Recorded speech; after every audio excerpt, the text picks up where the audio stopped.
हरे कृष्ण। तो कल हमने अध्याय 2 देखा। भगवत गीता का सार है वो अध्याय। और कैसे भगवान कृष्ण अर्जुन के जो 5 तर्क थे उनको खंडित किया, और सारे प्रोसेसेस है ना, कर्मयोग, निष्काम कर्मयोग, सकाम कर्मयोग और भक्ति योग, आत्म तत्व, इन सबको स्थापित किया। तो देखा जाए तो भगवत गीता में क्लियर हो गया कि क्या है। लेकिन अर्जुन अभी भी समझ नहीं पाया, या अर्जुन समझ पाया लेकिन हमारी बेटर अंडरस्टैंडिंग के लिए अर्जुन ने प्रश्न पूछे। क्या प्रश्न पूछा, आइए देखते हैं। अध्याय 3 कर्मयोग। अर्जुन ने पूछा भगवान से, हे जनार्दन, हे केशव, यदि आप बुद्धि को सकाम कर्म से श्रेष्ठ समझते हैं तो फिर आप मुझे इस घोर युद्ध में क्यों लगाना चाहते हैं। आपके व्यामिश्रित अनेकार्थ, मतलब जो वाक्य क्लियर नहीं है, एम्बिगस है, उपदेशों से मेरी बुद्धि मोहित हो गई। अतः कृपया करके निश्चय पूर्वक मुझे बताएं कि इनमें से मेरे लिए सर्वाधिक श्रेयस्कर क्या होगा। अर्जुन ने यही चीज अध्याय नंबर 2 में पूछा था कि मेरे लिए क्या है, निश्चितन ब्रूहितन में, निश्चित रूप से बताइए। भगवान ने सब बता दिया। भगवान ने बोला, भाई पूरा बुफे लगा हुआ है, जो तुमको खाना है, मैं क्यों बताऊं तुमको क्या खाना है ना। भगवान नहीं बताने वाले, लेकिन आखिरी में क्योंकि अर्जुन बार बार पूछेगा तो भगवान बताएंगे। ठीक है, मेरी इच्छा ये है। तो यहाँ ये प्रश्न पूछता है कि आप बोलते हो कि बुद्धि श्रेष्ठ है, तो फिर मुझे क्यों कर्म में लगा रहे हो। तो अर्जुन को लगता है, एक पथ तो हमने पढ़ा जो भगवान ने बताया, वो था बुद्धि योगम, है ना, मतलब आत्म तत्व वाला। दूसरा है भक्ति। दोनों सेम ही हैं। इसको हम समझेंगे कैसे दोनों सेम है ना।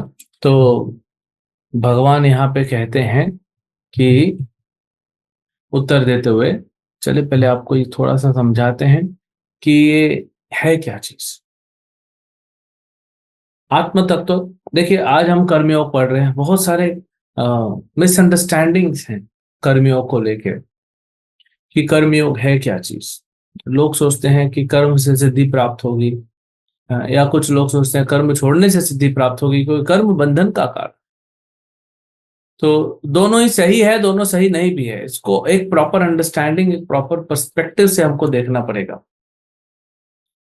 तो अर्जुन पूछता है कि प्रभु, आपने आत्म तत्व का बताया, मतलब हम आत्मा है, भीष्म आत्मा है। हाँ, तो सब बढ़िया है ना, ये आत्म तत्व को प्रैक्टिस करो, अपना अपना भजन भक्ति करो। फिर मुझे इस युद्ध में क्यों लगा रहे हो आप। जब मैं आत्मा हूं, मैं शरीर नहीं हूं, तो मेरे शरीर को उठा के क्यों आप युद्ध में जबरदस्ती डाल रहे हो।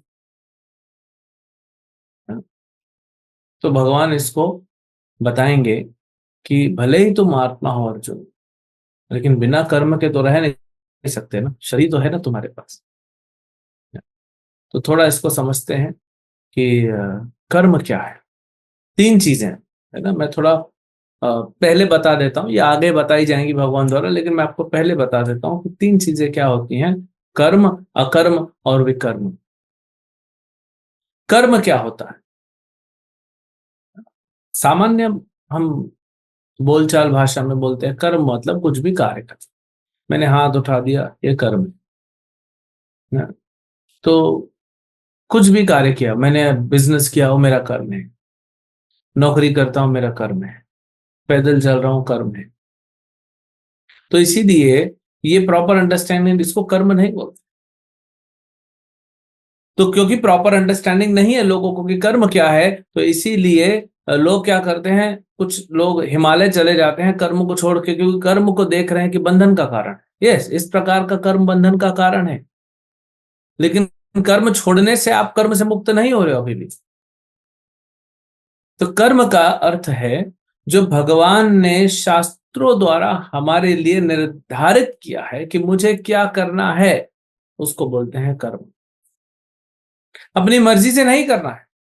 देखिए, पूरी सृष्टि भगवान ने बनाई, मुझे भी भगवान ने बनाया, मेरी सारी जरूरतों को भगवान ने दिया, तो मैं इस भौतिक शरीर को प्रयोग में लाके, जो आत्मा है वो भगवान की है, जो शरीर है भगवान द्वारा दिया गया है, तो आत्मा शरीर को प्रयोग में लाके इस संसार की सारी जो फैसिलिटीज हैं उसको लेके क्या करना है, ये कौन डिसाइड करेगा? मैं डिसाइड करूंगा। फैसिलिटीज भगवान ने दी, शरीर भगवान ने दिया, मुझे जो चाहिए भगवान ने दिया, आत्मा भगवान का अंश है, तो कौन डिसाइड करेगा? भगवान डिसाइड करेंगे ना। अगर आप ऑफिस जाते हो, जॉब करते हो, तो आप कहाँ पे बैठोगे, कौन से फ्लोर पे बैठोगे, कौन सी ऑफिस में बैठोगे, क्या काम करोगे, क्या आपकी यूनिफॉर्म होगी, आप डिसाइड करोगे कि आपकी कंपनी का मैनेजर डिसाइड करेगा, या जो कंपनी का मालिक है वो डिसाइड करेगा? आप कैसे डिसाइड कर सकते हो? नहीं डिसाइड कर सकते। जब इतनी छोटी सी चीज आप डिसाइड नहीं कर पा रहे हो, तो हम भगवान की सृष्टि में रह के हम अपनी मन मर्जी करेंगे? आज वही चल रहा है, इसीलिए संसार जो है उल्टा चल रहा है। औंधे मुंह आके गिरा है, हर कोई व्यक्ति दुखी है संसार में। कारण क्या है? कारण यही है कि हम भगवान से पूछ के नहीं कर रहे, अपनी मर्जी से कर रहे। मुझे अच्छा लगा, मैंने किया, अच्छा नहीं लगा, नहीं किया। भाई जो तुमको अच्छा लगा वो सही है कि नहीं, ये कैसे पता पड़ेगा? एक आतंकवादी बोलेगा मुझे मारना अच्छा लगा, एक चोर बोलेगा मुझे चोरी करना अच्छा लगा, तो फिर ये तो सब अच्छे काम हो जाएंगे। हर कोई अपने हिसाब से डिसाइड करेगा। गवर्नमेंट बोलेगी भाई कानून है, गवर्नमेंट है, उसके कुछ नियम है, सारे सिटीजन्स को उस देश के वो पालन करना है। तो जब हम इंडिया में रह रहे हैं और इंडियन गवर्नमेंट के नियम पालन करने हैं, तो हम भगवान की सृष्टि में रह रहे, भगवान के नियम पालन नहीं करने हैं, अपनी मर्जी से चलना है। और चल भी नहीं पाएंगे अपनी मर्जी से। हम्म? आप लोग अभी आंखों से देख रहे हो, कान से देख सकते हो, कान से सुन रहे हो, नाक से सुन सकते हो, हम्म? आंख से खा सकते हो? नहीं। आपके ऊपर ऑलरेडी तो आप नियम तो पालन कर रहे हैं, है ना? तो कर्म मतलब जो भगवान कहते हैं हमारे लिए निर्धारित किया है, प्रिस्क्राइब्ड ड्यूटी कहते हैं। और विकर्म हो जाता है इसका उल्टा। विकर्म क्या है? विकर्म मतलब जो निषेध है, जो मना किया गया है करने के लिए, तो उसको नहीं करो। जैसे इंडिया में आप गाड़ी चलाते हो तो लेफ्ट साइड रोड पे गाड़ी चलाते हो, राइट साइड नहीं चलाते। कहीं पे वन वे है तो सिर्फ वन वे जाता है, गाड़ी उधर से नहीं आती। कहीं नो एंट्री है तो वहां आप गाड़ी नहीं चला सकते। कहीं पे छोटी गाड़ियां अलाउड है, ट्रक अलाउड नहीं है। तो ये सब नियम है गवर्नमेंट, डूज एंड डोंट्स, तो इसी को कहते हैं कर्म और विकर्म। तो कर्म करने से पुण्य मिलता है और विकर्म करने से पाप। अब पुण्य के फल हो चाहे पाप के फल हो, दोनों ही बंधन का कारण है। पुण्य अच्छा है पाप से, लेकिन बंधन तो दोनों में ही है ना। कर्म करने में भी तो बंधन है। आज मैं कुछ अच्छा कर रहा हूं तो उसका मुझे पुण्य मिलेगा, और उस पुण्य का फल भोगने के लिए मुझे अगले जन्म में फिर आना पड़ेगा। तो फल भोगने के लिए मैं आऊंगा तो फिर बंधन में हो जाऊंगा ना। बंधन तो फिर भी लग गया। तो बंधन से मुक्त होने के लिए कुछ लोग सोचते हैं अरे ये कर्म बंधन का कारण है, कर्म छोड़ देते हैं, चले जाते हैं हिमालय की गुफाओं में बैठने के लिए। उनको यह नहीं पता, उनको लगता है उन्होंने कर्म छोड़ दिया, बट वो इतने बुद्धिमान नहीं है, उनको यह नहीं पता कि वहां रह के वो सांस ले रहे हैं वो भी कर्म है। इस संसार में बैठे हो, खड़े हो, सो गए हो, चल रहे हो, वो भी कर्म है। कैसे बचोगे कर्म से? कर्म से कोई बच नहीं सकता। तो अर्जुन वही बोल रहा है, एक चीज क्लियर बताओ, तो भगवान धीरे धीरे क्लियर करेंगे। तो हमने आपको बताया कर्म क्या है और विकर्म क्या है, अकर्म जो है वो थोड़ी देर बाद बताएंगे। तो भगवान क्या कहना चाहते हैं? भगवान कह रहे हैं न तो कर्म से विमुख होकर कोई कर्म फल से छुटकारा पा सकता है, और न केवल संन्यास की सिद्धि प्राप्त की जा सकती है। सिर्फ कर्म छोड़ के बैठ गया बाबा देखो लोटा लेके हिमालय में, तो ये मुक्त हो गया? ये नहीं हुआ है मुक्त, ये भी बंधन में है, ये भी फंसा हुआ है। हम्म? तो इनफैक्ट ये जो जाते हैं सोचते हैं कि मुक्त हो गए, लेकिन उनका मन तो अभी भी संसार में फंसा हुआ है, तो उनको बोलते हैं मिथ्याचारी। और दूसरी ओर यदि कोई निष्ठावान व्यक्ति अपने, इसको एक बार पढ़ लेते हैं तो समझ जाएंगे मिथ्याचारी क्या होता है। जो कर्मेंद्रियों को वश में तो करता है, किंतु जिसका मन इंद्रिय विषयों का चिंतन करता रहता है, वह निश्चित रूप से स्वयं को धोखा देता है और मिथ्याचारी कहलाता है। बहुत सारे लोग हैं, हमको कर्म नहीं करना है, साधु बन के चले जाते हैं, हाँ, हिमालय में बैठते हैं, लेकिन उनका मन क्या है? फिर उधर लोग आते हैं, उनसे पूछते हैं हाँ भाई शेयर प्राइस क्या चल रहा है, वो भी आके पूछते हैं ना महाराज कौन से शेयर में इन्वेस्ट करना है, महाराज जमीन कहाँ पे लूं, तो भी बता देते हैं। आजकल जमीन का क्या भाव चल रहा है जुहू में, महाराज इतना है, और साउथ बॉम्बे में इतना चल रहा है। अच्छा, ठीक है, तो वो भी इंटरेस्ट ले रहा है क्योंकि उसका मन वहीं पे है, तो उसको भगवान बोलते हैं मिथ्याचारी है, ढोंगी है। दूसरी ओर यदि कोई निष्ठावान व्यक्ति है, मतलब भगवान में निष्ठा रखता है, भक्त है, अपने मन के द्वारा कर्मेंद्रियों को वश में करने का प्रयत्न कर रहा है, इसने अभी वश में किया नहीं है, प्रयास कर रहा है बेचारा, है?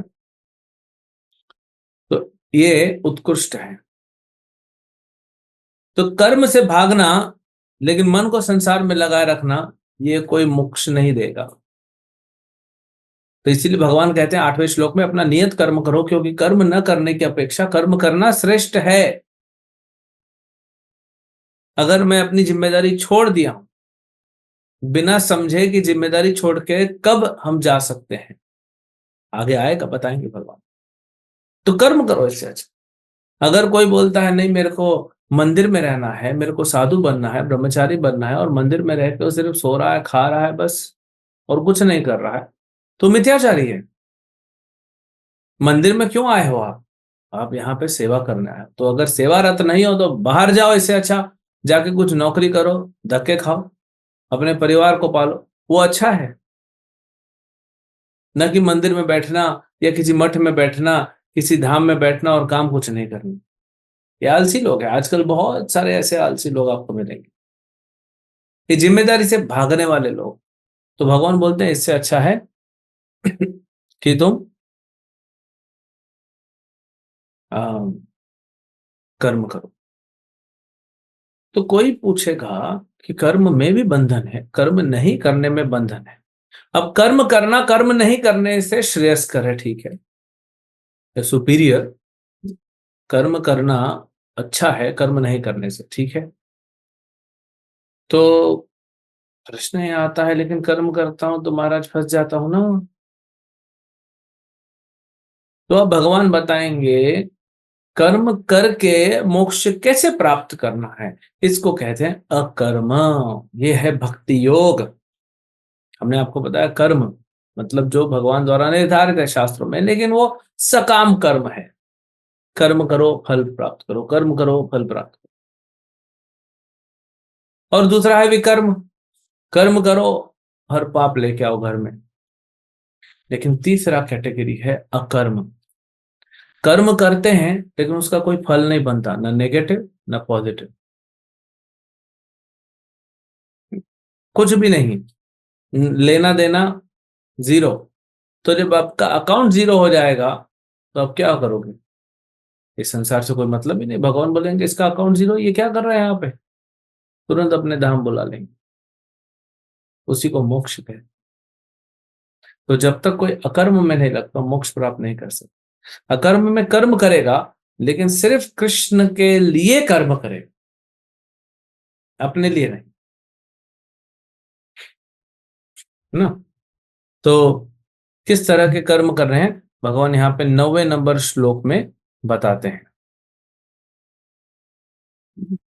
यहाँ पे भगवान क्या बता रहे हैं कि यज्ञ अर्थात कर्मणो अन्यत्र लोकोयम कर्म बंधन तदर्थम कर्म कौन्ते मुक्त संग समाचार।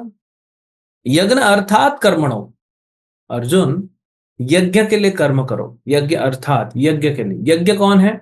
भगवान कृष्ण भगवान विष्णु का एक नाम है यज्ञ, यज्ञ पुरुष। तो यज्ञ के लिए कर्म करो, अन्यत्र नहीं तो लोकोयम कर्म बंधन, नहीं तो इस संसार में कर्म बंधन में फंस जाओगे। क्या कह रहे हैं कि भगवान विष्णु के लिए भगवान कृष्ण के लिए कर्म करो, नहीं तो फंस जाओगे। तदर्थम कर्म कौन्तेय मुक्त संग समाचर। इसीलिए हे कुंती पुत्र कौन्तेय, कर्म के उसके लिए करो भगवान की प्रसन्नता के, उससे तुम बंधन से मोक्ष प्राप्त करोगे। और फिर कहते हैं ये कर्म जो है कैसे करना है, भगवान ने एक सिस्टम बनाया है जिसमें भगवान ने एक सिस्टम बनाया, तो कैसे ये पूरा ब्रह्मांड चलेगा। तो देवता बनाए हैं, राक्षस हैं और मनुष्य हैं। तो मनुष्य को बुद्धि दिया, अब पशु पक्षी तब बाकी सब हैं, मनुष्य को भगवान ने बुद्धि दिया। किस चीज की बुद्धि दिया?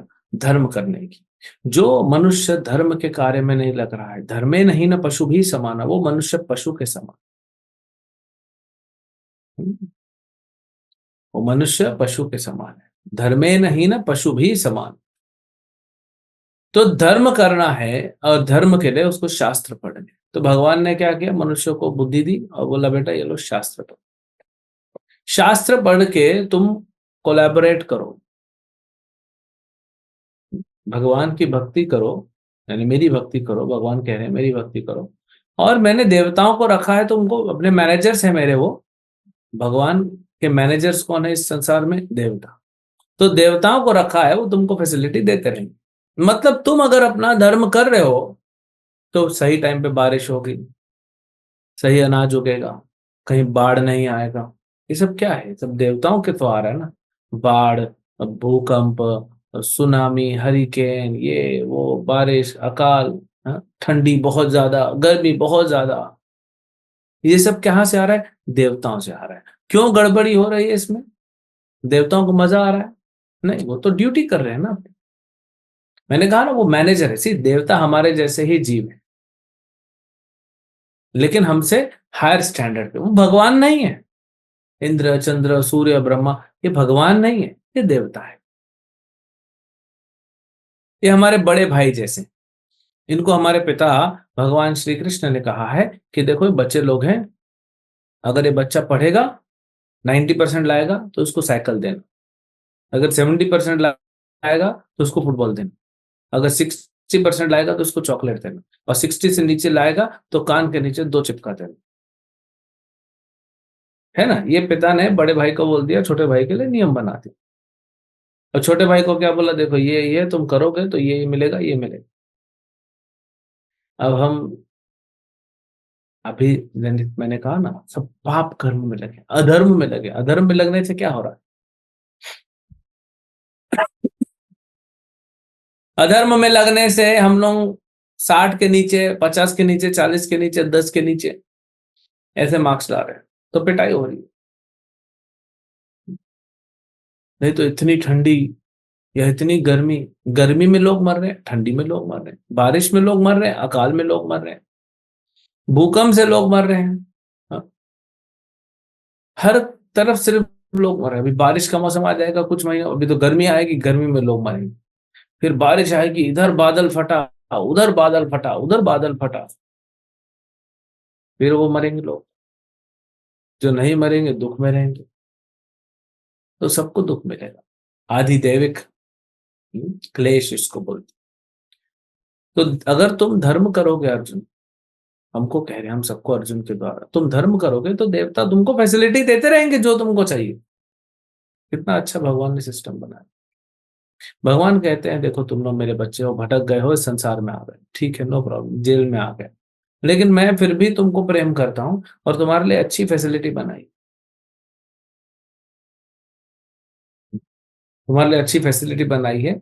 और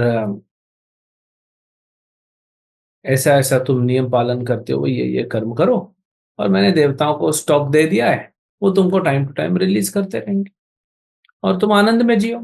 और भक्ति करते रहो, अपना कर्म भी करो, भक्ति भी करो, थोड़ी बहुत इच्छाएं हैं वो भी पूरी हो जाएंगी। और फिर जब इच्छा पूरी हो जाएगी, फिर तुम्हारी भक्ति भी बढ़ जाएगी, तो इच्छा हृदय में रहेगी नहीं, और फिर तुम संसार से कोई मतलब नहीं होगा, तो तुम क्या करोगे?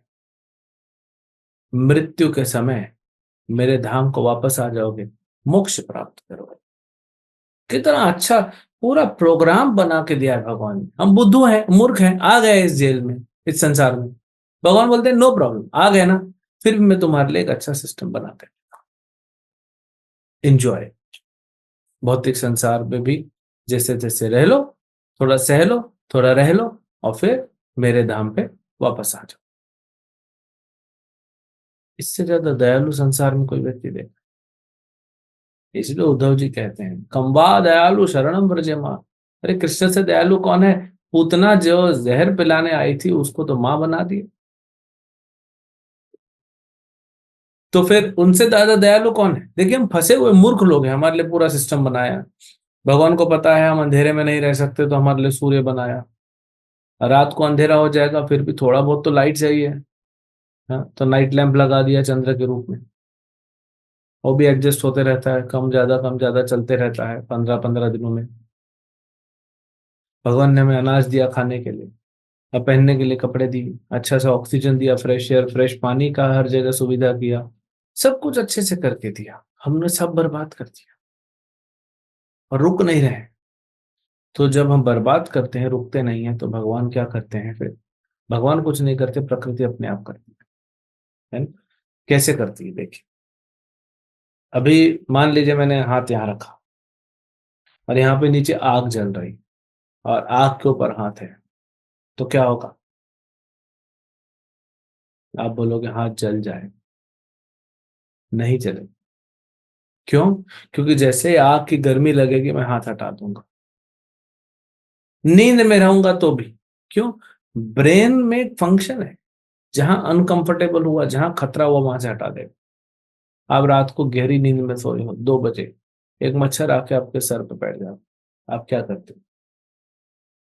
आप उठते हो, टाइम देखते हो 2 बज गए हैं, फिर लाइट चालू करते हो, फिर मच्छर को ढूंढते हो, फिर उसको भगाते हो, फिर सो जाते हो। ऐसा तो नहीं होता। आपको पता भी नहीं पड़ेगा, नींद में हाथ अपने आप चला जाएगा, मच्छर अपने आप भाग जाएगा। अब अगर मान लो मैंने, हाँ ये सिस्टम नहीं है, अगर हमारे अंदर ब्रेन का ये रिफ्लेक्स सिस्टम नहीं है, अब मैंने हाथ रखा, आग लग रही है, क्या होगा? हाथ जल जाएगा, पता भी नहीं पड़ेगा। इसीलिए ऑपरेशन के पहले एनेस्थीसिया देते हैं, पता ही नहीं पड़ रहा आपको हो क्या रहा है। तो भगवान ने प्रकृति में भी ऐसा सिस्टम डाला है कि प्रकृति के साथ अच्छा रहोगे तो अच्छा देगी, छेड़ोगे तो फिर वो भी छेड़ देगी। वही कर रही है ना? तो अब भगवान बता रहे हैं इसको सरल शब्दों में, श्लोक नंबर 14-15 में बताएंगे यज्ञ चक्र क्या है और यज्ञ चक्र क्यों पालन करना चाहिए। तो अब देखते हैं हम यज्ञ चक्र, श्लोक नंबर 14 और 15 में। हाँ, ये है यज्ञ चक्र।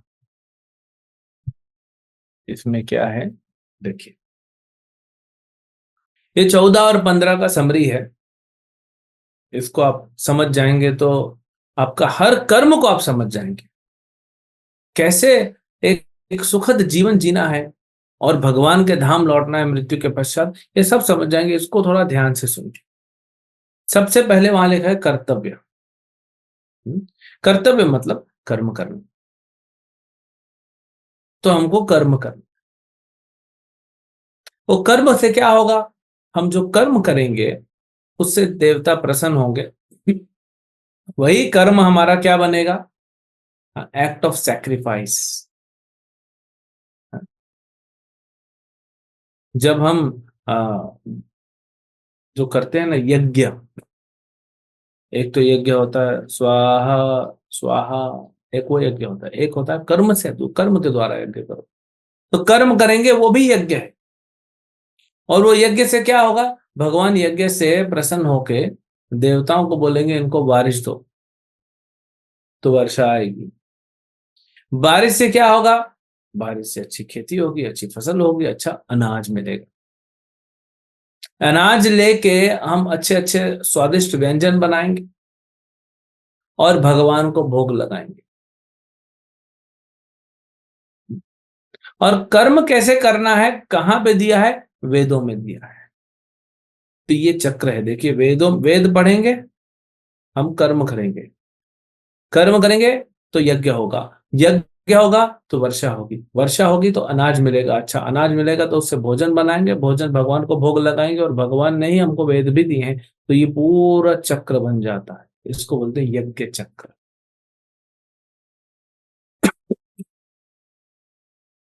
आए समझ में?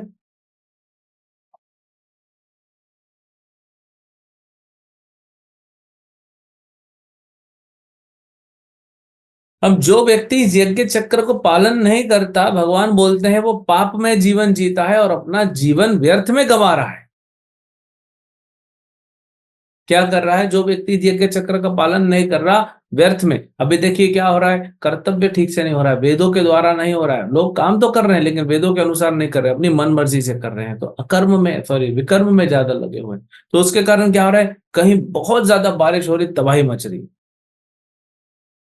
ना। अभी आपने देखा नवंबर में चेन्नई में इतना तबाही मच गई, इतना बारिश। जून आ जाएगा तो उधर नॉर्थ ईस्ट में बारिश, केरला में बारिश, कहीं पे कभी एमपी सूखा पड़ा रहेगा, कभी पूरा डूब जाएगा, कभी गुजरात में इतनी बाढ़ आ जाएगी कि एयरपोर्ट भर गया है, कभी नहीं आएगी तो कुछ भी नहीं आएगी। तो बैलेंस कहीं नहीं हो रहा है। ओवरऑल हम बोलते हैं हाँ इंडिया का मानसून 100% रहा, लेकिन कहीं पे पूरा बाढ़ आ गई, जिस पानी को आप यूज नहीं कर पा रहे हो, रिटेन नहीं कर पा रहे हो, बह जा रहा है। अब बॉम्बे में बाढ़ आ गई, क्या करोगे? पानी तो वापस समंदर में चला गया, खारा हो गया। और बॉम्बे से 3 घंटा दूर नासिक में अकाल आ गया। तो आप ओवरऑल बोलते हो ठीक है, सब ठीक है। ये तो आपके घर में मान लीजिए आपके 2 बच्चे, तो एक को आप खिला रहे हो 10 चपाती, दूसरे को खिला रहे हो आधी चपाती, और टोटल 10.5 चपाती, तो बैलेंस थोड़ी होता है ऐसे।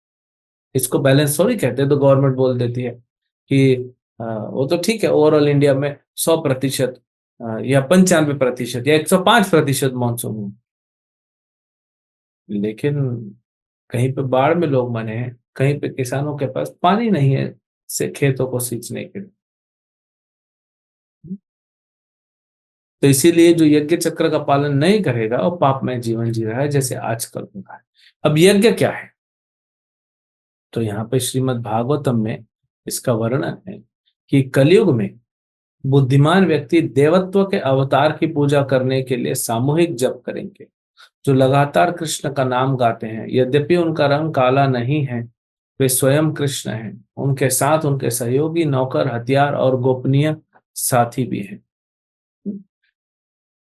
कृष्ण वर्णम तुषा कृष्णम सांगोपांगस्त्र पार्षदम। भगवान कृष्ण, ये जो पीले ड्रेस में देख रहे हो चैतन्य महाप्रभु, और नीले में बलराम जी हैं, और लाल में गदाधर पंडित जो राधा रानी के अवतार हैं, ये प्रकट हुए हैं, भगवान स्वयं प्रकट हुए अपने भक्त के रूप में हरिनाम संकीर्तन यज्ञ आंदोलन चालू करने के लिए। यज्ञ ही संकीर्तन प्राय यजंती ही सुमेधस। जो बुद्धिमान व्यक्ति है, जो बुद्धिमान व्यक्ति है, सुमेधस, मेध मतलब बुद्धि, सुमेध बहुत अच्छी बुद्धि है जिसकी, यजंती ही सुमेधस, वो ये इस यज्ञ का, यजंती इस यज्ञ का पालन करेगा। कौन से यज्ञ का? संकीर्तन प्राय, यज्ञ ही संकीर्तन प्राय, संकीर्तन यज्ञ करेगा। तो हम सब नाम जप करते हैं, संकीर्तन करते हैं, तो उससे क्या होता है? उससे भगवान प्रसन्न होते हैं, हमारा हृदय भी शुद्ध होता है, भगवान भी प्रसन्न होते हैं, दोनों काम हो जाता है। तो भगवान प्रसन्न होते हैं तो हमारे को सब अच्छी फैसिलिटी देते हैं। संकीर्तन होने से क्या होता है? वातावरण शुद्ध होता है, हम भी शुद्ध होते हैं, वातावरण। अभी हमारे भक्त थोड़ी देर पहले, आज हमने सीताराम शोभा यात्रा निकाली, 1000 भक्त मंदिर से जूहू बीच की तरफ गए, बहुत कीर्तन हुआ 2 घंटा। इससे क्या हुआ? हमारा तो शुद्धिकरण हुआ, फिर जो लोगों ने हरिनाम सुना उनका शुद्धिकरण हुआ, वातावरण का शुद्धिकरण हुआ, वृक्षों का शुद्धिकरण हुआ, कीट पतंगों का शुद्धिकरण हुआ, सब वातावरण पूरा शुद्ध भक्ति में हो गया।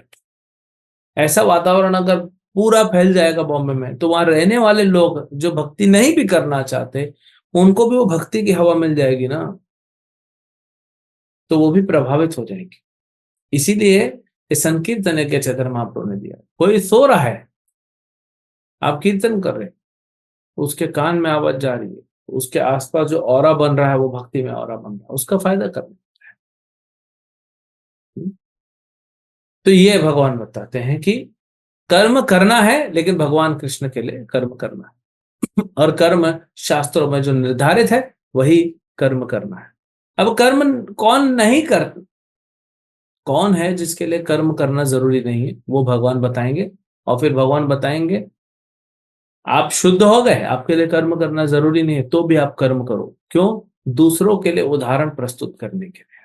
और फिर भगवान खुद अपना उदाहरण देंगे कि देखो मैं भी तो कर्म कर रहा हूं, मुझे तो कोई आवश्यकता नहीं कर्म करने की, मुझे कौन सा नौकरी जानी है, स्कूल जाना है, मेरे को तो बस बांसुरी बजानी है, आनंद में रहना है, मैं तो स्वामी हूं ना, मेरे को क्या नौकरी करनी है। लेकिन भगवान बोलते हैं मैं भी करता हूं, क्योंकि मैं नहीं करूंगा तो संसार खत्म हो जाए, है ना। ये हम पहले अभी ये तीन कॉन्सेप्ट जो बताए, अब हम ये देखेंगे। यहाँ पे क्या कह रहे हैं भगवान? किंतु जो व्यक्ति आत्मा में ही आनंद लेता है, हम्म, तथा जिसका जीवन आत्म साक्षात्कार युक्त है, और जो अपने में ही से पूर्णतया संतुष्ट है, उसके लिए कुछ कर्तव्य नहीं होता। जो व्यक्ति पहुंच चुका है एक लेवल पे, उसको कर्म करने की आवश्यकता नहीं, वो मुक्त हो चुका है, उसको कर्म करने की आवश्यकता नहीं। फिर भी तस्माद, फिर भी कर्म करना चाहिए। क्यों? अतः कर्म फल में आसक्त हुए बिना मनुष्य को अपना कर्तव्य समझकर निरंतर कर्म करते रहना चाहिए, क्योंकि अनासक्त होकर कर्म करने से पर ब्रह्म की प्राप्ति है। तो कर्म तो फिर भी करना है, वो बताएंगे आगे क्यों, लेकिन कैसे करना है? अनासक्त होके। इसका क्या मतलब? आसक्त और अनासक्त कर्म से कैसे हो? मैं कर्म कर रहा हूं, मैं बैंक में मैनेजर हूं, मेरा काम है जितना पैसा आता है वो लेना, उसको गिनना, स्टैंप लगाना, और कस्टमर को जो है रिसीव दे दे। नहीं, मेरा कर्म है। अब आज तो संडे है, कल मंडे है। मंडे सवेरे मैंने 10 बजे अपना काउंटर खोला, लाइन लगी है लोग पैसा जमाने के। पहला कस्टमर आया, 10 लाख रुपए गिने मैंने, फटाफट फटाफट उसका पैसा गिना, देखा, चेक किया, फटफट एंट्री किया, कंप्यूटर में स्टैंप लगा दे दिया, लो भाई तुम्हारा 10 लाख जमा हो गया। अब उस 10 लाख में मैं बड़ा खुश हो गया, आज तो 10 लाख आ गया खाते में। तुम्हारे खाते में नहीं है, ये कस्टमर के खाते में ही, और न तुम इसका उपयोग कर सकते हो, तुम नौकर हो बस, तुम अपना धर्म करो। दूसरा व्यक्ति आया, सिर्फ 500 रुपये जमा करने। आप बोलेगा अरे कैसा भिखारी फटीचर है, फटीचर आदमी 500 रुपये जमा करने आता है बैंक में कोई? अरे आपको क्या करना है? 10 लाख करने आ जाए, 10 करोड़ करने आ जाए, 500 रुपये करने आ जाए, आप अपना धर्म करो। तो ये होता है अनासक्त होकर कर्म करना। कोई कितना भी पैसा लाए, मेरे को जमा करते बस रखना, और ये पैसा शाम को पूरा इकट्ठा होकर मेरे को ब्रांच मैनेजर को देना है, खत्म। ये करने से क्या होगा? ये करने से मेरा ब्रांच मैनेजर खुश हो जाएगा, वो खुश हो जाएगा तो मुझे महीने के अंत में क्या मिलेगा? सैलरी मिलेगी, वही मेरा फल होगा। ये जो रोज आ रहा है ना, कभी करोड़ों रुपए आ रहे हैं, कभी लाखों आ रहे हैं, कभी कुछ नहीं आ रहा है, इससे हमको ऊपर नीचे उतार चढ़ाव नहीं होना चाहिए, क्योंकि हमारा पैसा है नहीं। तो वैसे ही संसार में कर्म करें तो अनासक्त होकर करें। ये मैंने कर्म जैसे देखिए, डिप्रेशन का कारण क्या? आज बहुत सारे लोग डिप्रेशन डिप्रेशन बात करते हैं। डिप्रेशन का कारण क्या? मैं कुछ कर्म कर रहा हूं, उसका फल मुझे वो चाहिए। मैंने आईआईटी का एग्जाम दिया, मुझे आईआईटी बॉम्बे में सिलेक्शन चाहिए, वो भी कंप्यूटर साइंस ब्रांच में, और नहीं मिला तो मैं डिप्रेशन में चल। तुम क्या भगवान हो? जो तुम सोचोगे, जो तुम चाहोगे वही मिलेगा। कोई बोलता है मेरे को ये मिलेगा, कोई बोलता है मेरे को वो मिलेगा, नहीं मिल, इसीलिए लोगों को नहीं मिलता है तो डिप्रेशन में चले जाते हैं। तो मूर्ख हैं, बुद्धिहीन लोग हैं, वो कर्म के सिद्धांत को नहीं समझते। भाई आप अपना कर्म करो, जो मिलना होगा वो तो अपने आप मिलेगा, आप कर्म करो। हाँ, कोई अब इसमें कंफ्यूजन होता है, हम मेहनत करें या अपनी किस्मत के भरोसे पे रहें, है ना। कोई बोलेगा अगर मैं मेहनत कर रहा हूं तेज, बहुत अच्छी, तो मुझे अच्छा फल मिलना चाहिए, लेकिन ऐसा मिलता नहीं, छोड़ो, कर्म ही नहीं करना, और डिप्रेशन में चला गया। दूसरा बोलता है अरे जो होगा भाग्य में मिल जाएगा, वो भी कर्म नहीं कर रहा है। दोनों मूर्ख है। दोनों में कोई भी बुद्धिमान नहीं। अब देखिए, एक उदाहरण देते हैं, कैसे कर्म भी करना है और अपने भाग्य के ऊपर भी निर्भर रहना, दोनों साथ में कैसे चलेगा।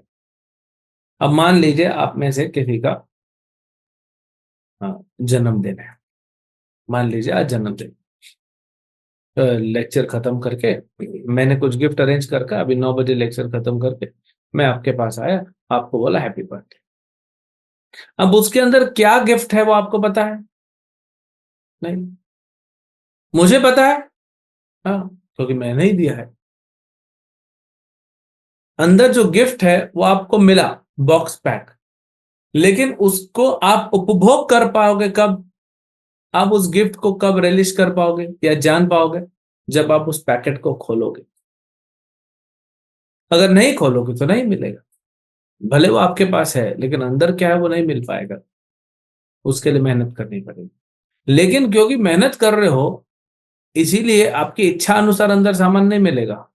अब मान लीजिए अंदर मैंने आईफोन रखा है, आपके गिफ्ट देने के लिए आईफोन रखा है, तो आपने पैकेट को पूरा फाड़ दिया अच्छे से, अंदर आईफोन निकला, खुश हो गए। अब मान लीजिए मैंने दूसरी परिस्थिति, आईफोन नहीं रखा है, छोटा सा 1000 रुपए वाला फोन रखा है, या फिर वो 100 रुपए वाला प्लास्टिक का आता है ना बच्चों का, वो वाला फोन रखा। अब आपने गिफ्ट का पैक लिया, उसको अगरबत्ती दिखाया, भगवान का नाम लिया, और धीरे धीरे प्रेम से खोल रहे हैं, बहुत मेहनत करके। तो और आप क्या सोच रहे हैं, हे भगवान, हे भगवान, तो कृपा करके इसके अंदर आईफोन निकल जाए, कृपा करके इसके अंदर आईफोन निकल जाए, भगवान मैं आपको फूल चढ़ाऊंगा, मैं आपको 51 रुपए चढ़ाऊंगा, इसके अंदर आईफोन निकल जाए। भाई आईफोन डाला ही नहीं, कैसे निकलेगा? हम्म? तो फिर जब आप देखते हो तो प्लास्टिक का फोन निकला, आईफोन नहीं निकला।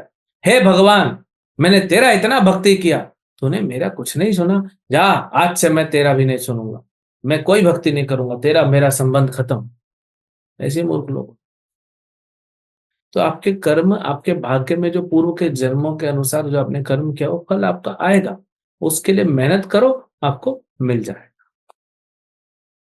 अब मुकेश अंबानी से ज्यादा मेहनत करने वाले लोग बैठे हैं इंडिया में, तो हर कोई मुकेश अंबानी बन जाता है क्या? हाँ? आपके पूर्व जन्म के कर्म भी होने चाहिए ना वैसा बनने के। तो ये कर्म के सिद्धांत को समझना बहुत जरूरी है ना। फिर भगवान कहते हैं कि दूसरों के लिए उदाहरण प्रस्तुत करने के,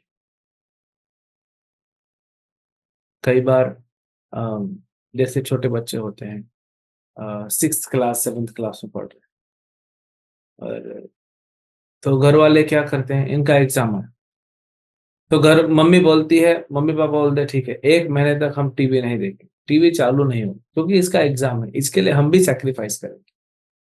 हालांकि मुझे, माँ बोलेगी मुझे कौन सा एग्जाम देना है, मैं तो टीवी देखूं, लेकिन वो सेक्रीफाइस कर रही है अपने बच्चे के लिए। पिताजी को ऑफिस से 3 दिन की छुट्टी मिलती है, इनका प्लान है चलो पति पत्नी घूम के आते हैं, नहीं नहीं बच्चे का एग्जाम है, घूमने कैसे जाएंगे? तो बच्चे के लिए सेक्रीफाइस करते हैं। तो जो महान भक्त होते हैं, उनको कोई कर्म से मतलब नहीं है, और कर्म विकर्म सबसे परे है, लेकिन वो अच्छे से कर्म करते हैं, हम जैसे मूर्खों को, हम जैसे बद्ध जीवों को सिखाने के लिए कि कैसे करना है, वो हमारे लिए करते हैं। भगवान जनक महाराज का नाम देते हैं, जनक महाराज हालांकि शुद्ध भक्त हैं और इस संसार से परे हैं, लेकिन फिर भी करते हैं, क्यों? हमको सिखाने के लिए। और फिर भगवान बोलते हैं कि क्योंकि मैं तो मेन लीडर हूं ना, इस पूरी सृष्टि का मेन लीडर भगवान। भगवान बोलते हैं अगर मैं कर्म नहीं करूंगा तो हर कोई मेरा पालन करेगा। बोलेगा देखो कृष्ण तो खुद नहीं कर्म कर रहा है, हम भी नहीं करेंगे, चलो सो जाते हैं। अब देखते हैं ना कितने लोग कृष्ण की रासलीला की नकल करना चाहते हैं, औंधे मुंह गिर जाते। कृष्ण की रासलीला के पहले कृष्ण ने क्या लीला की थी आपको पता है? गोवर्धन धारण लीला। तो जो व्यक्ति संसार में रासलीला करना चाहता है, पहले वो गोवर्धन धारण करे और फिर रासलीला करे, कोई टेंशन नहीं।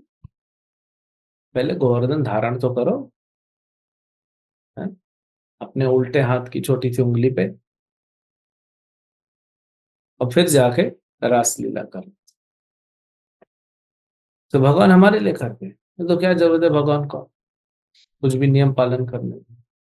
मर्यादा पुरुषोत्तम राम, क्या जरूरत है उनको मर्यादा का पालन करने? जरूरत है? नहीं जरूरत।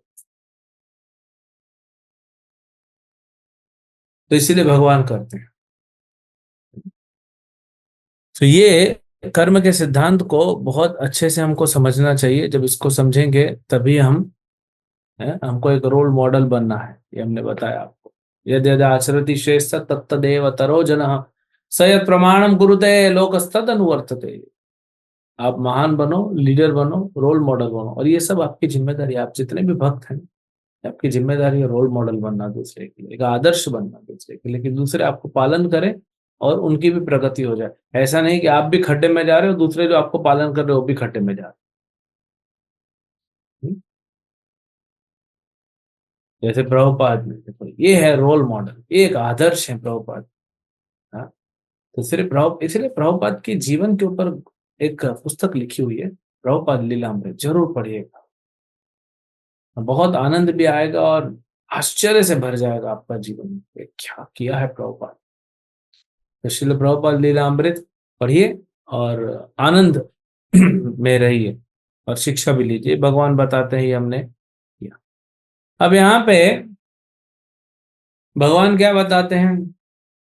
अहंकारी व्यक्ति प्रकृते क्रियमाणानि गुणे कर्माणि सर्वश अहंकार विमूढ़ात्मक करता हमिति मन्यते। अहंकारी व्यक्ति जो होता है वो क्या सोचता है? मैं करता हूं। अभी देखो नीचे ये पिक्चर में दो वर्कर हैं, वो सोच रहे हम काम कर रहे हैं, लेकिन ये लोग नहीं देख पा रहे हैं कि वो तो कठपुतली हैं। उनको तो ये तीन देवियों ने पकड़ा है। ये तीन देवियां कौन है? सतोगुण, रजोगुण, तमोगुण। कुछ समय आपको मन नहीं करता कुछ करने का, क्योंकि तमोगुण ने पकड़ लिया, आप कर नहीं पाओगे। कुछ समय आप बहुत ज्यादा हाइपर एक्टिव हो जाते हो, क्योंकि रजोगुण ने पकड़ा हुआ है। और कुछ समय आप बैलेंस होते हो, क्योंकि सतोगुण ने पकड़ा। आपको लग रहा है कि आप कर रहे हो, आप कुछ नहीं कर रहे हो। करने वाले प्रकृति के ये तीन गुण हैं। ये तीन गुण करते हैं। आप क्या करते हो? हम क्या करते हैं? हम कुछ नहीं करते ना। ओके, अब हमारा लास्ट सेक्शन, कर्मयोग का जो है लास्ट सेक्शन, उसको वहां जाने से पहले समझ जाते हैं। तो अभी तक क्या हुआ, हम समझे कर्म क्या है। भगवान द्वारा शास्त्रों में निर्धारित जो है। विकर्म क्या है? जो शास्त्रों में निषेध है, नहीं करना। और अकर्म क्या है? भक्ति। हम अकर्म करेंगे, यानी शुद्ध कर्म करेंगे, भगवान को केंद्र में रख के। जिसके हम फल की इच्छा रखते हैं उसको कर्म कहते हैं, फल की इच्छा नहीं रखेंगे उसको अकर्म कहेंगे। दोनों में कर्म करना है, भगवान द्वारा निर्देशित कर्म करने हैं, लेकिन एक में हमारे अंदर फल की इच्छा है, एक में नहीं है। तो अभी हमारी की परिस्थिति क्या है? अभी थोड़ी इच्छा है, थोड़ी गीता भागवत सुन के थोड़ी इच्छा कम हो जाती, लेकिन थोड़ी तो है। तो फिर भी निर्धारित कर्म करें और हरे कृष्ण महामंत्र जप करते रहें, गीता भागवत पढ़ते रहे। भक्ति करने से क्या होगा? जो भौतिक इच्छाएं हैं वो धीरे धीरे धीरे धीरे क्षीण हो जाएंगी, खत्म हो जाएंगी। जैसे अभी अ, होली आएगी ना, चंबल के डाकू गब्बर का फेवरेट फेस्टिवल है। पूछता रहता है होली कब है। तो अभी होली आने वाली है, उसको बताओ। तो होली जब आ रही है तो आप क्या करते हो? कुछ लोग हैं एकदम जैसे सुअर गटर में लोट पोत करता है, ऐसे होली खेलते हैं। तो बहुत सारा गीले रंग और ये रंग और वो रंग सब पूरा लगा दिया शरीर में। लड़के होते हैं हाफ पैंट पहन लेते हैं, उन टांगों में भी रंग लगा हुआ है, ऊपर का निकाल देते हैं, उनके टी शर्ट भी फाड़ देते हैं, पूरा शरीर पे रंग लगा हुआ है, चेहरे पे, कान में, नाक में, आंख में, सब जगह रंग ही रंग लगा हुआ है। दांत पे रंग घिसते हैं लोग। हाँ? दांत हंसेगा तो भी पूरे लाल पीले नीले दांत दिखेंगे, तो वैसे ही तो सफेद नहीं है लोगों के दांत, और उस पर रंग कर देते हैं। अभी पूरा रंग लग गया है, काला रंग। आप देखें ना, अजीब अजीब से रंग होते हैं, काला रंग होता है और गोल्डन और सिल्वर और क्या क्या रंग होते हैं, पूरा रंग लगा हुआ है। एक कलयुग का हर व्यक्ति जिसके ऊपर पूरा पाप चढ़ा हुआ है, पाप के रंग चढ़े, तो अब वो क्या करेगा, निकालना तो पड़ेगा, है ना। तो सबसे पहले घर जाता है शाम को, अब बहुत सारा पानी लेता है, गर्म करता है और नहाता है। तो पानी डालने से कुछ रंग तो अपने आप छूट जाता है, ऊपर ऊपर रहता है, छूट जाता है।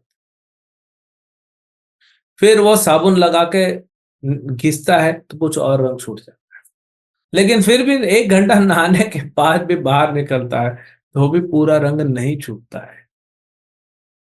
अब कैसे छूटेगा ये रंग? छूटेगा तो जरूर, क्योंकि चमड़ी का रंग नहीं है ये, इसका स्वाभाविक रंग नहीं है ये, बर्थ मार्क नहीं है ये, होली के रंग बर्थ मार्क नहीं है, तो निकल जाएगा लेकिन टाइम लगेगा। जैसे मेहंदी लगाते हैं, हाँ, माताएं मेहंदी लगाती हैं, नेल पॉलिश लगाती हैं, तो नाखून में क्या होता है, रंग आ जाता है, लेकिन नया नाखून उगते रहता है, उगते रहता है, उगते रहता है ना। तो आप देखेंगे कि ऊपर का तो मेहंदी का रंग लगा हुआ है, नाखून का नीचे का एकदम फ्रेश नाखून आ, क्योंकि ये नाखून का बर्थ मार्क नहीं है, तो नया नाखून आता रहेगा। बर्थ मार्क क्या होता है? देखिए जैसे आपके अंगूठे का निशान है, उसके में उसमें क्या है, कुछ गोल गोल गोल गोल रेखाएं बनी हुई। अब कई बार अंगूठा छिल जाता है, अब चमड़ी पूरी निकाल दो, नई चमड़ी आएगी लेकिन रेखाएं वैसी बनी रहेंगी, वो चेंज नहीं होती। ये है जन्म से। तो एक है हमारे जन्म का गुण, और एक है ऊपर से उठाया। तो ये होली का रंग क्या है, ऊपर से उठाया हुआ। ये हमारा स्वाभाविक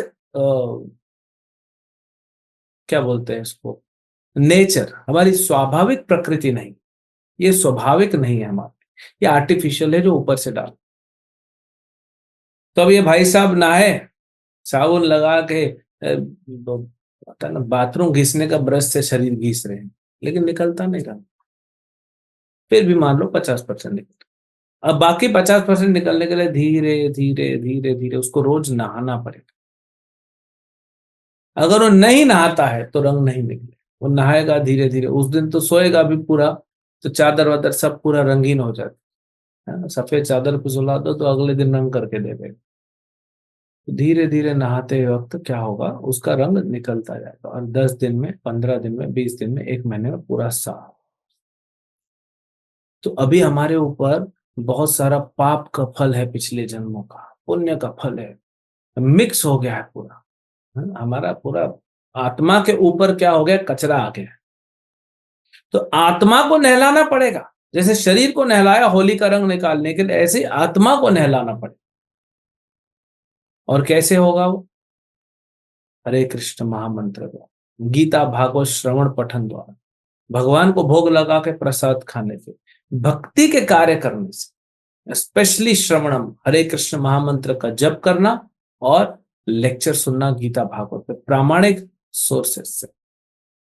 तो धीरे धीरे आत्मा क्या करेगी, आत्मा का स्नान होता जाएगा, और ऊपर जो गंदगी है ये निकलती जाएगी, निकलती जाएगी, निकलती जाएगी। और ऐसे एक दिन हम शुद्ध हो जाएंगे भक्ति करके, और जब आत्मा शुद्ध हो जाएगी तब उसको इस संसार से कोई मतलब नहीं, वो निकल जाए। तो अभी हम लोग अशुद्ध हैं, और धीरे धीरे भक्ति के प्रोसेस में लगे हम शुद्ध होंगे, है ना। तो चिंता मत करिए कि हम अशुद्ध हैं, शुद्ध होने के प्रयास पे फोकस करिए। कुछ लोग ज्यादा चिंता करते हैं, अरे क्या होली का रंग लगा दिया, इतना लगा दिया, गंदा हो गया, आईने में देख रहा है पूरा गंदा हो गया। ठीक है, आप खेल गए, गलती किया, हो गया, हो गया, नेक्स्ट टाइम नहीं करना, लेकिन अभी उसको पानी से धीरे धीरे धोते रहो, 10-15 दिन में निकल जाएगा। तो यही भक्ति, भक्ति से हम शुद्ध हो जाएंगे। तो अब क्या समझ में आ रहा है कि कर्म तो करने हैं लेकिन भक्ति युक्त कर्म करने हैं, है ना। अब अगर होली का रंग लगा हुआ है, जैसे तैसे आपने 50% निकाला, अगले दिन बाहर गए फिर होली खेल लिया, फिर आपने निकाला, फिर आधा निकला, फिर बाहर गए, अगले दिन फिर होली खेल लिया। ये पाप करते रहेंगे तो कैसे शुद्ध होंगे? साल भर होली का रंग चढ़ा रहेगा आपके। तो पाप करते रहेंगे तो शुद्ध कैसे होंगे? इसलिए भक्ति युक्त कर्म करेंगे तो हम शुद्ध हो जाएंगे। मतलब कुछ चीजें नहीं करने बोली हैं, अब होली नहीं खेलना, अब शुद्ध होना है और पानी से शुद्धिकरण करना। ऐसे ही हरे कृष्ण महामंत्र जप करते रहना, और जो नियम पालन करने के लिए बोले, जो निषेध है, जो नहीं करने बोला, वो नहीं कर। धीरे धीरे धीरे धीरे हमारी इच्छाएं जो है भौतिक संसार की, क्यों हमारी इच्छाएं हैं भौतिक संसार में? क्योंकि जन्मों जन्मों से यहाँ रहते रहते इनके साथ हो गए हैं। कोई व्यक्ति बहुत ज्यादा नशा कर लिया है, लो क्लास नशा करते हैं, ड्रग्स लेते हैं, हैवी ड्रग्स ले लिया किसी ने, उसको तो होश ही नहीं है कौन बाप है, कौन माँ है, कौन पति है, कौन पत्नी है, कौन कुत्ता है, सुअर है। गटर में सुअर लोटपोट कर रहा है, उसको जाके भी पकड़ के आलिंगन करके उसके साथ ही सो जाए, उसको होश ही नहीं है। ऐसे भी होता है। इतना नशा चढ़ जाता है। तो जितना ज्यादा पाप है उतना ज्यादा उसकी जो इच्छाएं हैं वो पाप युक्त होती है। तो धीरे धीरे धीरे भगवान की कृपा से हम ये वासनाओं को, इच्छाओं को छोड़ देना चाहिए। भक्ति करने से ही ये छूटेगा, है ना। अब प्रश्न उठता है कि मैं नहीं करना चाहता, मैं शुद्ध होना चाहता हूं, मैं तो नहीं करना चाहता हूं, लेकिन फिर भी मैं गलत काम कर दे रहा हूं, मैं गलत कर रहा हूं जो मुझे नहीं करना है, और ऐसा लग रहा है कि कोई मुझसे जबरदस्ती करवा रहा है। मैं पाप नहीं करना चाहता लेकिन हो रहा है। क्यों प्रभु, ऐसा क्यों हो रहा है? अर्जुन ये प्रश्न पूछेगा और इसका उत्तर भगवान देंगे। आइए देखते हैं क्या है।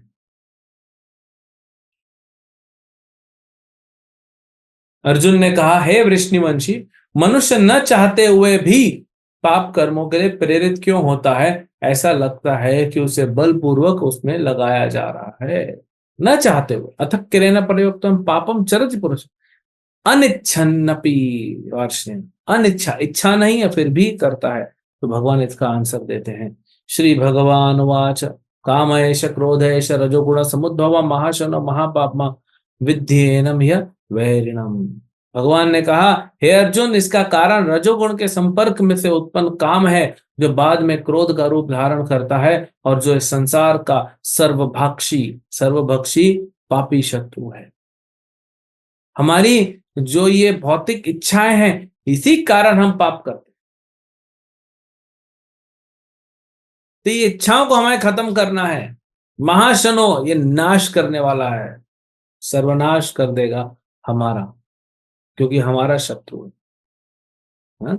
और ये सेक्शन आप पढ़िएगा। अगर आपने नहीं पढ़ा है तो पूरा चैप्टर जैसे मैंने कहा फिर पढ़िए, लेकिन ये सेक्शन स्पेशली पढ़िए। 36 नंबर, 3.36 to 3.43, 36 से 43 नंबर तक। हाँ? फिर कैसे कैसे काम करती हैं? सबसे पहले शारीरिक स्तर होता है, उसके ऊपर जो होता है वो इंद्रियों का स्तर होता है, फिर मानसिक, फिर बौद्धिक, फिर आध्यात्मिक। ये क्या है? आइए हम देखते हैं। ये भगवान, ये जो 5 घोड़े हैं, ये 5 इंद्रियां हैं हमारी। आंख, नाक, कान, त्वचा, मुंह, ये 5 घोड़े हैं, और पांचों अलग अलग दिशा में भाग रहे हैं। इनको जो लगाम है, जो इनकी लगाम है, रस्सी, वो लगाम क्या है? वो लगाम है हमारा मन।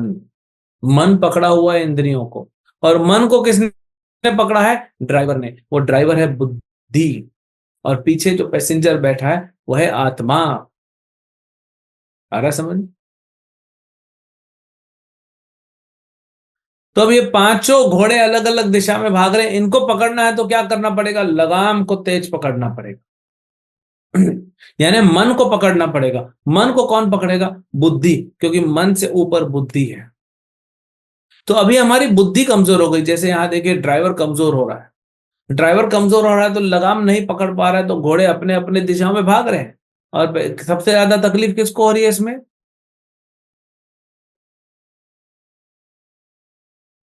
पैसेंजर को।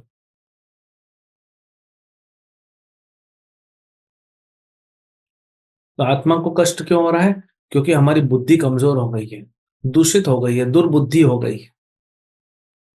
तो हमारी बुद्धि कमजोर होने की वजह से हम अपने मन को पकड़ नहीं पा रहे, मन को पकड़ नहीं पा रहे, मन इंद्रियों को नहीं पकड़ पा रहे। भगवान ने कहा ना 7वें श्लोक में, जो मन के द्वारा इंद्रियों को पकड़ने के प्रयास करता है। तो पहले बुद्धि जागृत करो। बुद्धि को आप कैसे बढ़ाओगे, मजबूत कैसे करोगे, बुद्धि का पोषण कैसे होगा? भगवत गीता से, भागवत से, श्रवण करने से, सुनने से, बार बार भगवत गीता के लेक्चर सुनने से, बार बार पढ़ने से। आप पढ़िए, बार बार बार बार पढ़ते रहिए भगवत गीता। ये भगवत गीता यथारूप बार बार पढ़ने से, प्रभुपाद जी ने कहा ये मैंने नहीं लिखे हैं ग्रंथ, ये स्वयं साक्षात भगवान कृष्ण ने लिखे हैं। अब देखिए कितना अच्छा प्रेजेंटेशन, ये भगवान ने स्वयं लिखा है। तो जब हम बार बार पढ़ेंगे तो हमारी बुद्धि तेज होगी, और उस तेज बुद्धि से मन को पकड़ पाएंगे, और मन जो है इंद्रियों को पकड़ लेंगे, तो गाड़ी स्मूथ चलेगा। कौन आनंद में रहेगा? पीछे बैठा हुआ पैसेंजर। तो ये हमारा है। तो आज हमने क्या पढ़ा? त्याग करना है कि कर्म करना? अर्जुन का प्रश्न था। एक बताओ ना भाई, कंफ्यूज हो रहा है, त्याग करो कि कर्म करो? भगवान बोलते हैं निष्काम कर्म योग करो। सकाम कर्म योग से ज्ञान बड़ा है, लेकिन ज्ञान से बड़ा क्या है? निष्काम कर्म योग। तो इसलिए नित्यम नित्यम कुरु कर्म तुम, नित्य कर्म करो। फिर हमने देखा यज्ञ चक्र के बारे में, हाँ, कर्मयोग से कर्म कांड सब हमने देखा। और फिर एक रोल मॉडल बनी दूसरों के लिए। और हमारा सबसे बड़ा शत्रु, सबसे बड़ा दुश्मन जो है वो है काम। तो ये हमको जब आ, मिला, अब क्या हुआ? अब हमको समझ में आ गया कि निष्काम कर्म करना है। सकाम कर्म के ऊपर ज्ञान है, ज्ञान के ऊपर निष्काम कर्म, भक्ति। तो इसके लिए ज्ञान चाहिए। तो भगवान ने क्या बोला कि ज्ञान प्राप्त करो अर्जुन। और ज्ञान से क्या करो? ज्ञान से इस मन को, ज्ञान बुद्धि को मिलेगा, तो बुद्धि मजबूत हो जाएगी। हाँ? बुद्धि मजबूत हो जाएगी, मन को पकड़ लेगी, और मन इंद्रियों को पकड़ लेगा। तो अब प्रश्न उठता है कि बुद्धि को ज्ञान किधर से मिलेगा? तो भगवान अगले अध्याय में बताते हैं, ज्ञान योग अध्याय नंबर 4। देखिए कैसे कनेक्शन है। तो अब अर्जुन पूछेगा नहीं, भगवान बताना चालू कर देंगे कि ज्ञान कैसे मिलेगा। तो ये ज्ञान योग हम कल देखेंगे, चौथा अध्याय। और ज्ञान के बाद फिर कर्म योग आएगा। देखिए अभी कर्म है, फिर ज्ञान योग आएगा, फिर 5वां अध्याय फिर कर्म योग होगा। वो निष्काम कर्म योग भक्ति योग है। हाँ? और फिर ध्यान योग। ये हम आज हमने कर्म योग के बारे में देखा, और ज्ञान योग के बारे में कल देखेंगे। हरे कृष्ण। किसी भक्त का कोई प्रश्न है तो पूछ सकते हैं।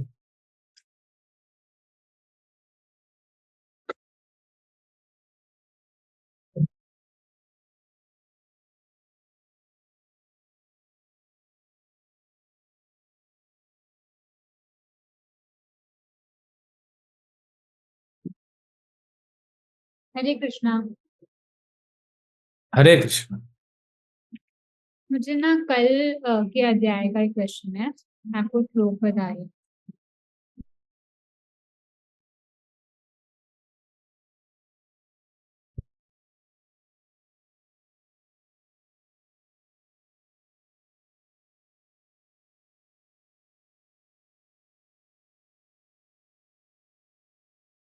मेरे को श्लोक 28 सेकंड अध्याय का वो समझ में नहीं आया। वो अनमैनिफेस्ट कह रहे हैं उसमें कि हाँ,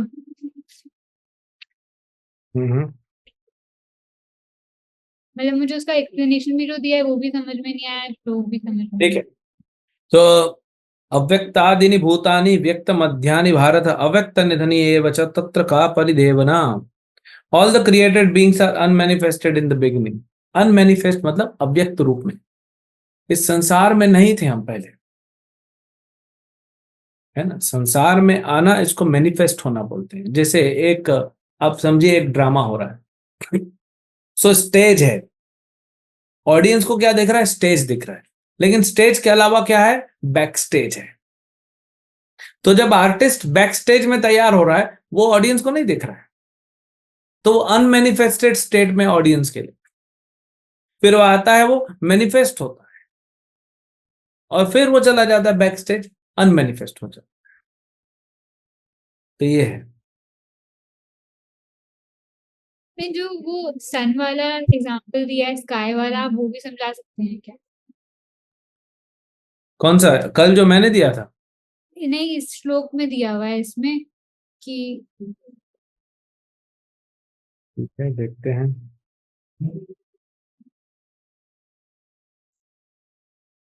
तो पृथ्वी वाला एग्जाम्पल, सब कुछ पृथ्वी से बना है, ये वाला बोल रहे हैं, स्काई वाला। स्काई वाला। तो वो तो सपना है, मतलब जैसे इसमें क्या लिखा हुआ है क्लियरली देखिए, in a dream we may think of flying in the sky और sitting on the chariot as a king, but when we wake up we see that we are neither in the sky nor seated on the chariot. ये तो, ये पृथ्वी का manifestation कैसा, ये एक drama जैसा है, ये स्वप्न जैसा है। आपने रात को आज स्वप्न देखा कि आप किसी देश की राजकुमारी बन गई, सवेरे उठी तो क्या है, न देश है न राजकुमारी। तो ये संसार में हम प्रकट हो रहे हैं, मैं पुरुष हूं, मैं स्त्री हूं, मैं अमीर हूं, मैं गरीब हूं, मैं गोरा हूं, मैं काला हूं, मैं नाटा हूं, मैं लंबा हूं, मैं पतला हूं, मैं मोटा हूं, मैं ये हूं, मैं वो हूं। ये क्या है? ये सब स्वप्न जैसा है, क्योंकि ये सब खत्म होने वाला है, तो कुछ समय के लिए आया है, इसको सीरियसली नहीं लेना चाहिए, ये बताएगा। ये तो स्वप्न है। धन्यवाद। ठीक है, नेक्स्ट प्रश्न।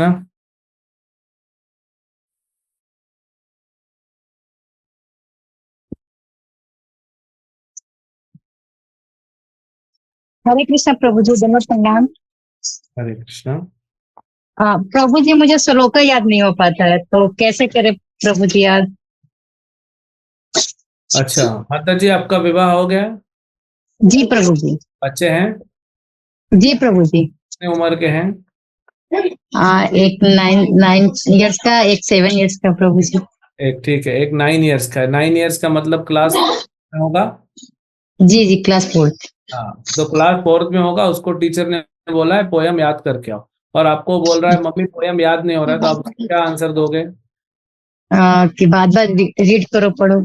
बस वही आपका आंसर है। ठीक है प्रभु। इसके लिए कोई अलग यज्ञ करने की जरूरत नहीं है, बार बार पढ़ेंगे, एक श्लोक ले लीजिए, उसको दिन जी भर बोलते रहिए, तो याद हो जी, जाए। ठीक है प्रभु जी। थैंक यू प्रभु जी। हरे कृष्ण प्रभु जी, दंडवत प्रणाम। हरे कृष्णा प्रभु जी।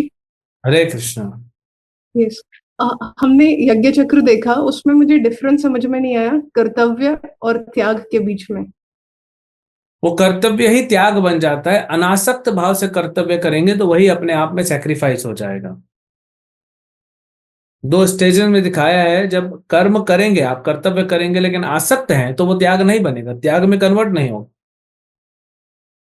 अब आपको, आपके घर में मेहमान आने वाले, मेहमानों ने बोला भाई हमको लस्सी पीनी है, तो लस्सी कैसे पिएगा? जब आप दही जमाओगे। दही कैसे जमाओगे? जब आपका दूध होगा। तो दूध को फ्रिज में रखोगे तो दही नहीं जमेगी, दूध में 1 चम्मच दही डालना पड़ेगा, तो ये पूरी दही बनेगी, फिर आप लस्सी बनाओगे। और दही नहीं बनेगी तो लस्सी कैसे बनाओगे? तो अगर आप आसक्त हो गए कर्म करने में, तो वो त्याग बनेगा ही नहीं, तो फिर आगे सर्कल टूट जाएगा, सर्कल जब बाहर हो जाओगे।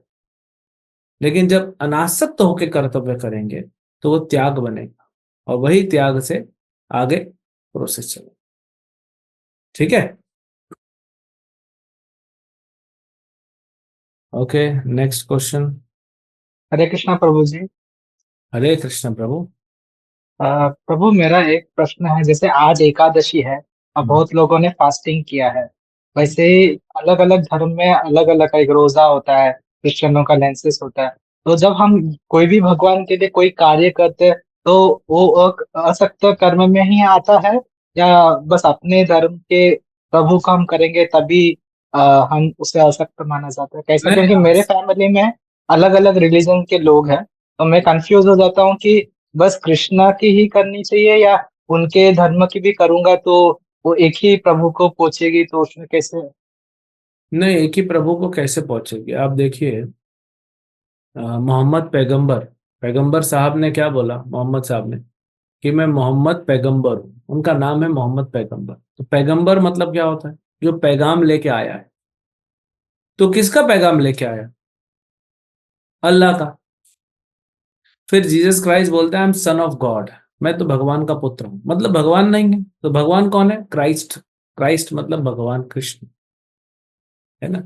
अब वो इनडायरेक्ट तरीके से वो भगवान तक पहुंचने का कोशिश कर रहे हैं। मतलब आपको बॉम्बे से दिल्ली जाना है तो डायरेक्ट बॉम्बे में बैठो, राजधानी, दिल्ली में उतर जाओ अगले दिन सब। ये एक रूट है। दूसरा रूट है पहले बॉम्बे से आप कलकत्ता चले जाओ, कलकत्ता से फिर आप बैंगलोर चले जाओ, बैंगलोर से नागपुर चले जाओ, नागपुर से इंदौर चले जाओ, इंदौर से फिर अहमदाबाद चले जाओ, अहमदाबाद से फिर पटना चले जाओ, ऐसे घूमते हुए जाओ। तो कृष्ण की भक्ति डायरेक्ट पहुंचाती है क्योंकि कृष्ण भगवान है। बाकी धर्म धीरे धीरे ले जाएंगे क्योंकि वहां उतना इंफॉर्मेशन नहीं है ना। लेकिन अगर कोई मुस्लिम है, वो कुरान पढ़ के अच्छे से पालन कर रहा है तो वो प्रगति करेगा। कोई क्रिश्चियन है, वो बाइबल पढ़ के प्रगति कर सकता है। लेकिन आज देखिए, जैसे हिंदू लोग ठीक से भगवत गीता पढ़ते नहीं है, क्रिश्चियन लोग बाइबल नहीं पढ़ते, मुस्लिम लोग कुरान, तो कोई भी धर्म ठीक से पालन नहीं कर रहा है। धर्म करेंगे तो आगे बढ़ते हैं, है ना। अभी मान लीजिए घर में 3 सदस्य है, एक क्लास 4 में है, एक क्लास 8 में, एक क्लास 12 में, तीनों स्टूडेंट है, लेकिन तीनों का लेवल अलग है, तीनों अपना अपना पढ़ के आगे बढ़ सकते। 12 वाला 4 को पढ़ने की जरूरत नहीं है, 8 को पढ़ने की जरूरत नहीं, 8 वाला 12 वाले को पढ़ नहीं सकता। तो अपने अपने लेवल पे पढ़ना चाहिए, है ना। तो अब आप भगवान कृष्ण की कर रहे हो तो आपको और कुछ करने की जरूरत नहीं, क्योंकि सबसे महान व्रत जो होता है वो एकादशी है ना। बहुत सारे लोग होते हैं, जैसे कई बार आप देखेंगे लोग नवरात्रि का व्रत रखते हैं बंगाल में, जो अक्टूबर में आती है। एक तो नवरात्रि अभी आएगी अप्रैल में, एक आती है अक्टूबर में, दुर्गा पूजा। तो दिन भर उपवास करते हैं, लेकिन शाम को क्या करते हैं? मांस खाते हैं। अरे दिन भर तुम उपवास किया और शाम को किसी को काट के खा, क्या फायदा होगा? तो ये हमको ये भी थोड़ा बुद्धि लगाना चाहिए। तो इसलिए भगवान कृष्ण गीता के 7वें अध्याय में कहते हैं, अर्जुन जो मैंने गीता में बताया है वो परफेक्ट है, उससे ज्यादा जरूरत नहीं। जीसस क्राइस्ट भी अपने लोगों को बोलते हैं कि मैं तुम लोग को और ज्ञान दे सकता हूं, लेकिन क्या करूं, तुम लोग तैयार नहीं हो। मतलब जीसस क्राइस्ट के पास, जीसस के पास और ज्ञान था लेकिन वो दे नहीं सके क्योंकि पब्लिक तैयार नहीं थी। जीसस तो भगवान के बच्चे हैं, उनके पास और ज्ञान है, भगवान से आया। लेकिन भगवान कृष्ण अर्जुन को बोलते हैं, अर्जुन मैं तुमको पूरा ज्ञान दे रहा हूं, अध्याय 7 श्लोक संख्या 2, मैं तुमको पूर्ण ज्ञान दे रहा हूं। इसके पढ़ने के बाद या इसके इस ज्ञान के सुनने के बाद कुछ आगे सुनने की आवश्यकता ही नहीं रहेगी। ये संपूर्ण ज्ञान दे रहा हूं, कंप्लीट नॉलेज। तो ये फर्क है। तो आप एकादशी कर रहे हैं तो और कुछ करने का वैसे भी जरूरत नहीं है, चाहे आप मुस्लिम हो, चाहे क्रिश्चियन हो, चाहे हिंदू। आपको न सोमवार का व्रत करना है शिव जी का, न मंगलवार का हनुमान जी का, कोई जरूरत नहीं है। एकादशी कर लिया, एकादशी सब व्रतों की माँ है, सब व्रत वहीं से जन्म लेते। ठीक है, तो हम यहाँ पे रोकते हैं और कल हम आप पढ़ के आइए 4था अध्याय ज्ञान योग, और उस पर हम चर्चा करेंगे। हरे कृष्ण। श्रील प्रभुपाद की जय।